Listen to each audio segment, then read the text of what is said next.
Hello, and welcome to Week 3. This week we will explore the crucial role of scientific research in reading education and how we need our field to move towards embracing a culture of science. If we are to significantly improve the reading achievement in our nation, it is important to understand how to separate science and myth when it comes to teaching reading. This week, we will explore some examples of the myths that plague reading education and the importance of using research to guide educational decisions. To strengthen your understanding of the research process, we will review the peer review process, educational research designs, and the strengths of conclusions that can be made from the different designs. We will end with a discussion of how to analyze instructional materials, curriculum, and intervention for their alignment with reading research. This week we'll end with the discussion of the final project in this class, where you will use a review guide to examine an instructional program for its alignment to the science of reading. In this first lecture of the week, we will start off the week by briefly reviewing why research is important in education. This seems obvious to most of us, so we will quickly move on to trying to understand why the field of education has been so slow to embrace this position. Our discussion of this topic will hopefully further illuminate the importance of knowing and applying the findings from reading research in our field and demonstrate why it is so important that educators become knowledgeable consumers of research. The first point to emphasize around why following the science of reading is so important is that our current reality is that many children are experiencing reading difficulty. We talked about this in week 1 of the course with so many children across the nation struggling with reading. What we are doing is not working. We need to improve reading instruction for all.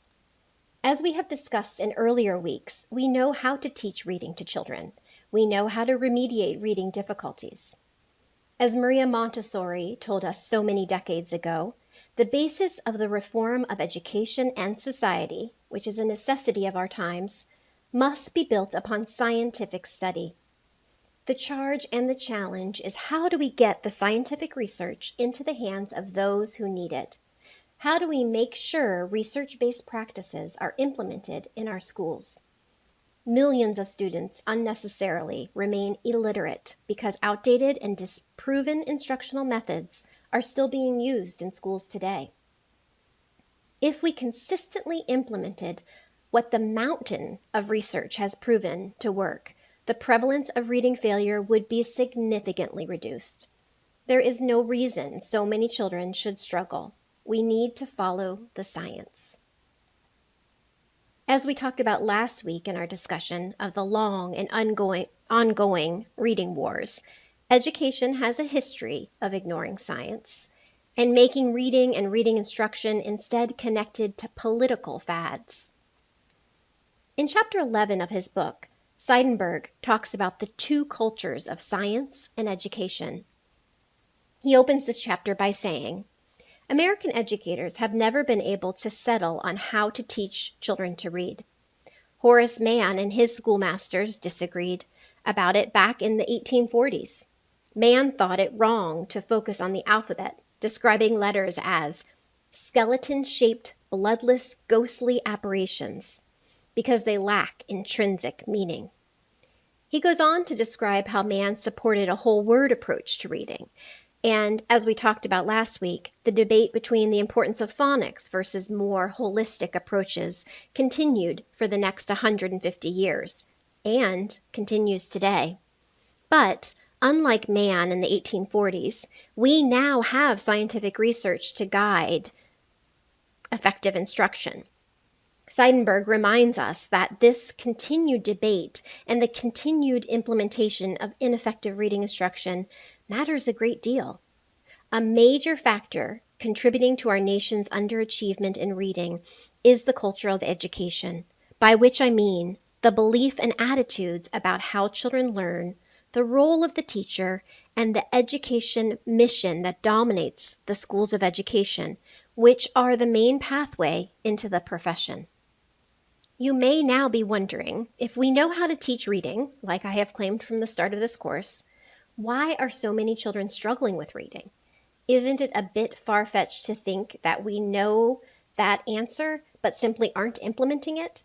Isn't this too important for philosophy and politics to get in the way?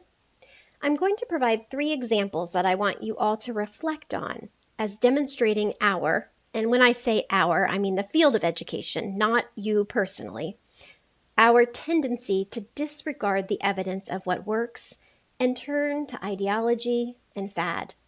I want to go through 3 examples of how the field of education often ignores research, and then the 4th example also, I think, provides the way out of this, the way to build a bridge between science and education, where education can fully embrace the science of reading.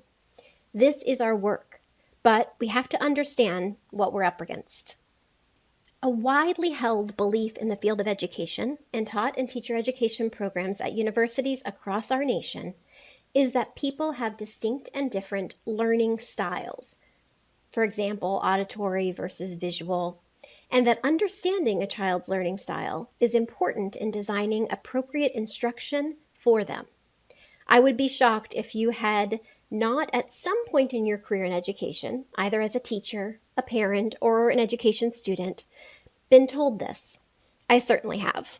I have sat in professional development sessions that spent a great deal of time on this. And then as a mama, I have been in parent-teacher conferences where they tried to tell me my child's learning style. If this is an understanding you still have, please do not feel badly. It is very prevalent in education, thus making it a great example. And it is 100% bogus. A great deal of research over the past 2 decades, this is not new stuff, has been done and has shown that knowing a child's learning style does not help in designing instruction.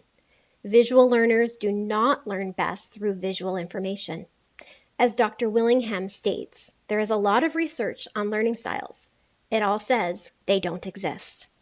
They do not provide us any helpful information to design reading instruction. All humans have a human brain, and all learn best when we are actively engaged in clear instructional content that is made meaningful to us as individuals and presented in a variety of interesting ways. Dr. Daniel Willingham describes this research in 2 brief videos that I would like you to watch next. Dr. Willingham is a cognitive psychologist. He has a wonderful website with other videos and information that may also interest you. You will hear his name again in future courses. Enjoy.